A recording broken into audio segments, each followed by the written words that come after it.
राष्ट्रपति द्रौपदी मुर्मू के रांची आगमन को लेकर रांची की यातायात व्यवस्था में बदलाव किए गए हैं। रांची के ट्रैफिक एसपी की तरफ से जारी आदेश के अनुसार 14 फरवरी को सुबह 8 बजे से रात 10 बजे तक शहर में बड़े वाहनों का प्रवेश वर्जित रहेगा। 14 फरवरी को दोपहर 3 बजे से शाम 7 बजे तक शहर में छोटे मालवाहक वाहनों का प्रवेश भी वर्जित किया गया है। 15 फरवरी को सुबह 8 बजे से रात 10 बजे तक शहर में सभी प्रकार के बड़े वाहनों के प्रवेश पर रोक रहेगी।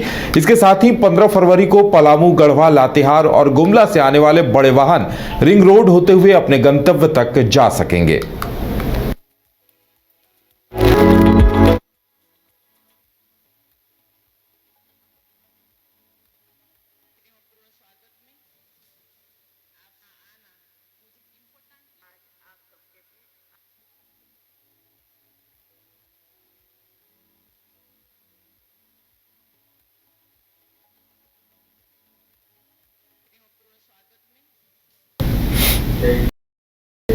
भारतीय जनता पार्टी ने आरोप लगाया है कि राज्य सरकार ने विधानसभा चुनाव में राजनीतिक फायदे के लिए एकलव्य प्रशिक्षण योजना और मुख्यमंत्री शिक्षा प्रोत्साहन योजना की घोषणा करते हुए टेंडर निकाला था।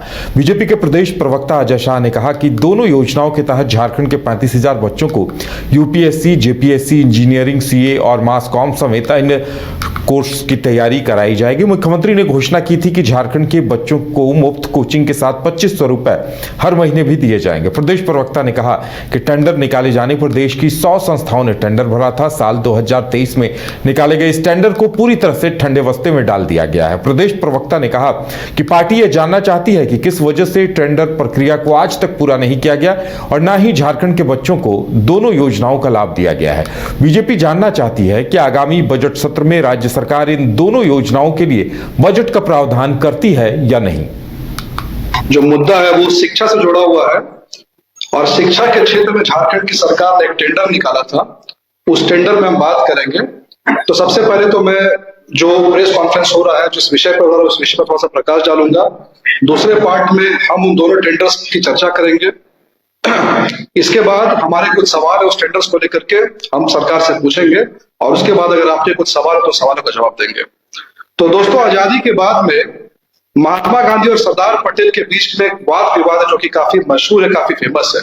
गांधी जी ने कहा कि हमें आजादी तो मिल गई, लेकिन आजादी के बाद देश के जितने ब्यूरोक्रेट्स है, ब्यूरोक्रेसी है, एडमिनिस्ट्रेशन है, उसमें उन लोगों का कब्जा है जिन लोगों को अंग्रेजों ने बनाया है। अंग्रेजों ने उनकी ट्रेनिंग दी, अंग्रेजों ने उन्हें जॉब दिया और उनको इस तरीके से बनाया कि उस देश को जो है अंग्रेजों के इंटरेस्ट पे लूटे। इसलिए इस पूरे के पूरे सिस्टम को जो है बंद कर दिया जाना चाहिए। लेकिन सरदार पटेल ने इस पर कहा कि अगर हम इस पूरे एडमिनिस्ट्रेटिव सिस्टम को अचानक से बंद करेंगे तो पूरा का पूरा सिस्टम कोलैप्स कर जाएगा। इसलिए इस सिस्टम को बंद ना किया जाए बल्कि इस सिस्टम को रिफॉर्म किया जाए ताकि ये भारतीयता की सोच में जो वो ढल जाए। कहने का मतलब ये है कि जब भी कोई देश अलग होता है, कोई प्रदेश अलग होता है, कोई गांव अलग होता है, तो वो सही मायने में उन लोगों का तभी होता है जब उसको सिस्टम में जो लोग हैं, एडमिनिस्ट्रेशन में जो लोग हैं, वो वहां के लोग हों। सेम चीज मानना था जयपाल सिंह मुंडा जी का।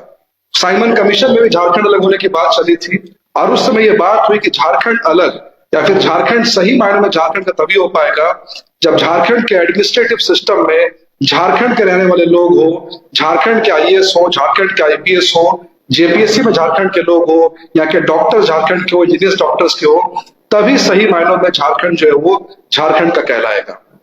इसी सोच को आगे बढ़ाते हुए कई सारे हमारे प्रदेश के जो प्रदेश है हमारे देश में, उनकी ऐसी अभिलाषा रही कि हमारे ही प्रदेश के जो लड़के हैं वही ब्यूरोक्रेसी में आगे बढ़े, तभी सही मायने में जो है प्रदेश का।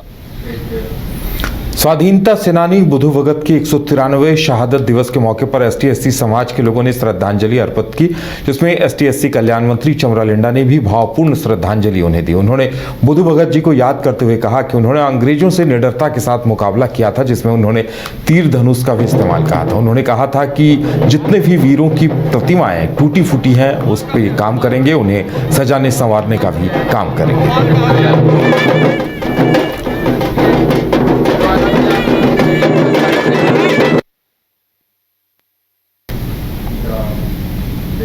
धनबाद के बलियापुर थाना क्षेत्र अंतर्गत बेलगड़िया स्थित जंगल से एक विवाहिता का शव पेड़ से लटका पाया गया। शव की पहचान बेलगड़िया मोहली टोला निवासी जयराम मोहली की पत्नी डोली देवी के तौर पर हुई है। मृतका का मायका बोकारो बालेडी है। बताया जा रहा है कि डोली देवी पिछले 2 दिनों से लापता थी। मायके वालों को जब इस बात की जानकारी हुई तो मायके वाले भी उसकी तलाश में ससुराल पहुंचे।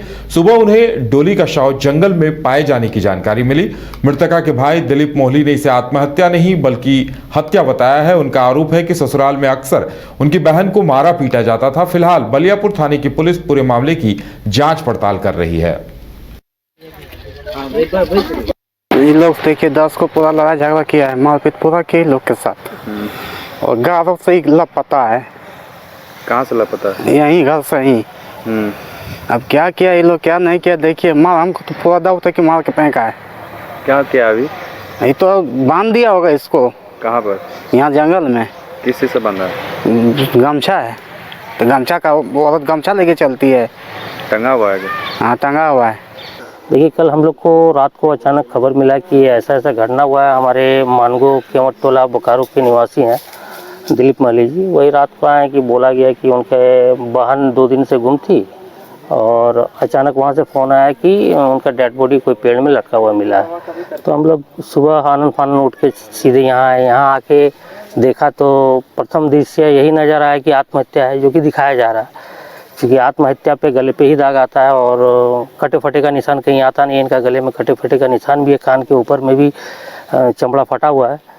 तो इससे हम लोग को प्रतीत होता है कि ये एक साजिशन हत्या है जिसको इन लोगों ने किया है साजिश के तहत। और उसके बाद हम लोग थाना को लिखित आवेदन भी दे रहे हैं कि इसका उद्भेदन हो और जल्द ही उद्भेदन हो और जो आरोपी है उस पर कड़ी से कड़ी। कोडरमा के मरकच्चो थाना क्षेत्र के पंचखेरो नदी के समीप बालू में दबे सरकटी लाश को लेकर अब इस मामले में नया मोड़ सामने आ गया है। बताया जा रहा है कि मामला ऑनर किलिंग से जुड़ा है जिसे मृतका के पिता और भाई ने ही अंजाम दिया है। अब पुलिस पूरे मामले की पड़ताल कर रही है। उसको शंका के आधार पर उसके बाप ने ही मारा है। आप कौन हुए? हम उनके घर के बगल का हैं। क्या नाम है? क्या लड़की का? शंका था? ओके लड़की के किसी के साथ अवैध संबंध है। इसमें कौन कौन लोग शामिल थे? उनका भाई और पिताजी। क्या पिताजी का क्या नाम है? मदन मोहन पांडे। और लड़की- भाई का? भाई का ज्योतिष पांडे। लड़की का क्या नाम था? निभा कुमार। कितने साल की थी? 17-18 साल की। कब से गायब थी? गायब तो 2 तारीख को जिस दिन घटना हुआ उसी दिन से गायब थी वो। 2 तारीख की घटना है ये? जी। तो कब का डेड बॉडी होगा? कुछ आशंका या कुछ ऐसा? तो लगाया है कि अनुमान है कि 10 दिन हो गया होगा। बॉडी तो पूरी तरह से जो है एम्प्यूटेड थी, मतलब कि बहुत ज़्यादा लेसरेटेड और बिल्कुल बॉडी फूल गई थी बहुत ज़्यादा और पहचान तो नहीं हो पा रहा था। लेकिन गर्दन और धड़ नहीं होने के कारण जो है स्किन भी हाथ का नहीं था। लेफ़्ट हैंड का जो है हैंड ही गायब था पूरा और सर और धड़ भी जो है वो अलग था। तो सोचा जा रहा है बहुत ही बेरहमी की तरह जो है इस तरह से हुआ है। इस तरह का चीज़ होना नहीं चाहिए था। ये बॉडी सर कितना दिन का होगा? बॉडी मुझे लगता है कि ऑलमोस्ट 1 वीक के आसपास का है। 1 वीक और वो भी उससे आगे पीछे हो सकता है। 1 हफ्ता हम लोग मान रहे हैं। हम लोगों की टीम है, तीनों बोर्ड बनाया गया है। हम लोग 3 डॉक्टर्स हैं उसमें। तो हम लोगों ने यही अनुमानित किया है कि बॉडी 1 वीक का होगा। थाना में एक नाबालिग लड़की जो है वो गायब थी। इस संबंध में थाना में कांड पंजीकृत हुआ था। ये कांड संख्या 7/25 मरकच्चो थाना कांड संख्या है। तो इसके उद्भेदन के लिए और बच्चे की बरामदगी के लिए एक टीम का गठन किया गया था जिसका नेतृत्व SDPO कोडरमा श्री अनिल कुमार कर रहे थे। तो इसी क्रम में पुलिस जो है छानबीन कर रही थी। इसी क्रम में एक डेड बॉडी मिली थी पंचखेरो नदी के किनारे। ठीक है, तो इसमें जो है पुलिस ने डेड बॉडी को रिकवर किया और कुछ इस तरह की छानबीन के क्रम में ये बातें प्रकाश में आई कि इसका भाई जो इन्वॉल्व है इस हत्याकांड में, तो उसे बुला के थाना में पूछताछ की गई और इसके बाकी परिवार को भी पूछताछ की गई। तो इनके द्वारा बताया गया कि जो ये इसका छोटा भाई है ज्योतिष कुमार, इसके द्वारा ही घटना को अंजाम दिया गया है। इसके द्वारा ये बताया गया कि जो लड़की है वो किसी लड़के से बात करती थी, तो इसने गुस्से में आके उसकी गर्दन घोट के हत्या कर दी थी और उसके बाद जो शव है उसे सेफ्टी टैंक में गाड़ दिया गया था।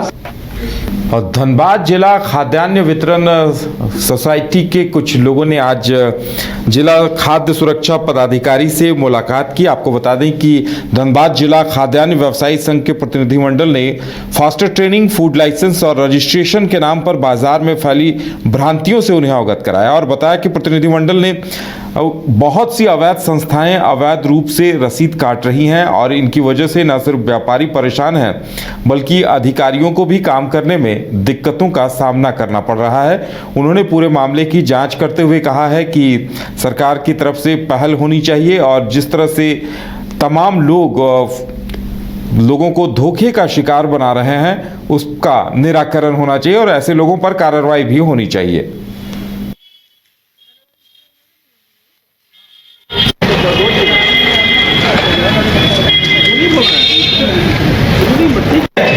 अच्छा एक बात हम आपको बोल रहे सर ये पहले